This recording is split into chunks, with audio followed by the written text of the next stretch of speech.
Welcome to Hindu Heritage Hub, where history, identity, and culture come alive.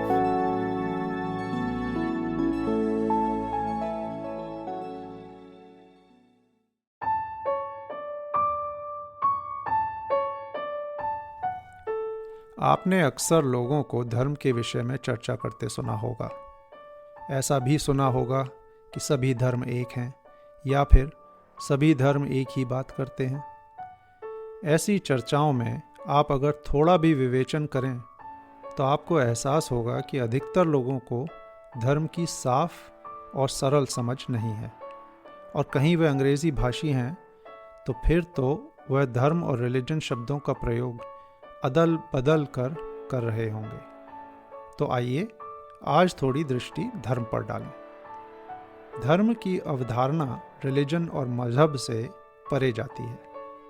धर्म नैतिकता, गुण, आचरण और आध्यात्मिक विचारों के विभिन्न पहलुओं का समावेश है। धर्म इब्राहिमी मजहबों और मतों में पाए जाने वाले सीमित और संकुचित परिभाषण से कहीं ज़्यादा व्यापक भी है।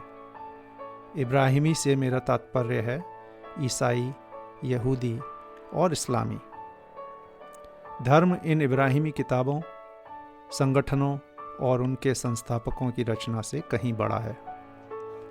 धर्म को वस्तुओं की स्वाभाविक प्रकृति या विशेषता के रूप में समझा जा सकता है, जैसे कि जल का धर्म गीला करना, आग का धर्म जलाना और पृथ्वी का धर्म सूर्य के चारों ओर घूमना है। धर्म केवल देखा या समझा जा सकता है और जीवन में उसके साथ तालमेल बिठाया जा सकता है। धर्म किसी मनुष्य का आविष्कार नहीं, बल्कि धर्म का अर्थ है ब्रह्मांड की व्यवस्था को परम मान्यता देना। धर्म सदा से स्थित रहा है और निरंतर रहेगा। जिस प्रकार जल का भिगोना, आग का जलाना और ग्रहों का घूमना इतिहास में मानवों द्वारा स्वीकार किया गया है, वैसे ही प्रकृति के और पहलुओं का संहिताकरण धर्म है। लेकिन मजहब और रिलीजन बहुत नए और हाल के ही मानवीय प्रयास हैं, जो कि अपनी अपनी सीमित समझ से जनता को संगठित करने का प्रयास करते हैं। इब्राहिमी मजहब और रिलीजन विशेष रूप से मानव निर्मित हैं। इनमें आमतौर पर एक संस्थापक, एक पवित्र पुस्तक, एक नियम और एक अनन्य और विशिष्ट संसार का निर्माता शामिल होता है, जो कि मानवों को भी प्रकट करता है। वह केवल अपने अकेले को सच्चा मार्ग मानते हैं और खुद को एकमात्र वैध कौम।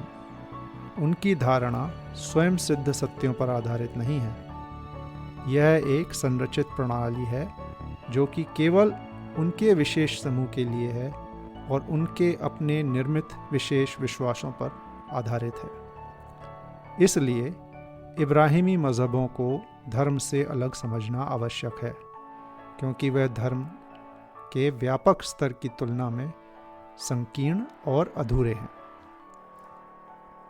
बहुभाषी जन सामान्य के लिए धर्म और मजहब या रिलीजन में भेद न कर पाना समस्या उठा सकता है। धर्म का जड़ शब्द है ध्री, जो कि संभालने का पर्यायी अर्थ है, उत्पन्न या ईजाद करने का नहीं। धर्म में प्रकृति का अध्ययन और समझने का समावेश होता है और उसके नियमों का पालन हमारा उद्देश्य होता है, जबकि मजहब और रिलीजन में अभिनव और रचनात्मकता शामिल होती है। नए नए मनगढ़ंत नियम उनकी विशेष पहचान होते हैं। मजहब और रिलीजन दूसरों पर थोपे जाने वाले एकमात्र सत्य का दावा करते हैं।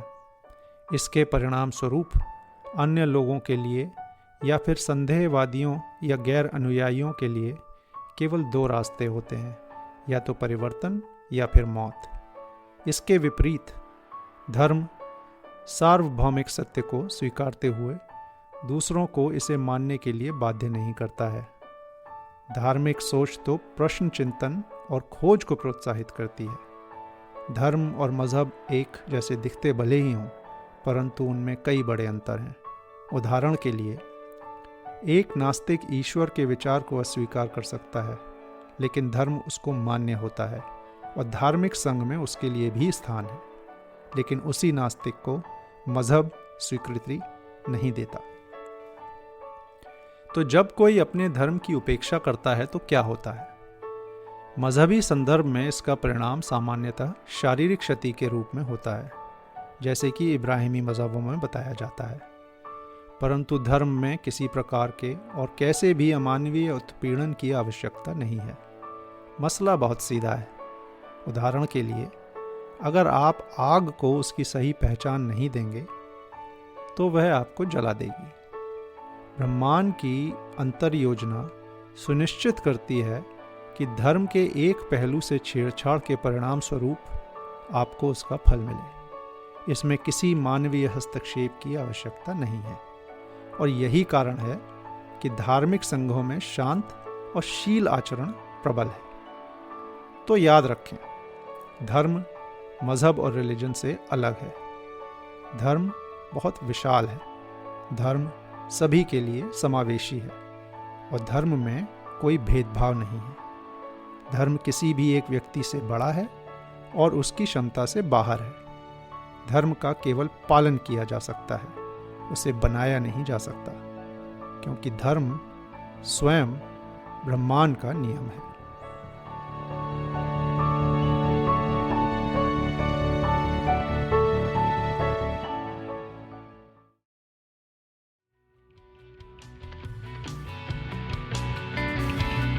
Hey, I hope you liked this episode. Please share it with family and friends far and wide, and let's keep the spirit alive. Until next time, namaste.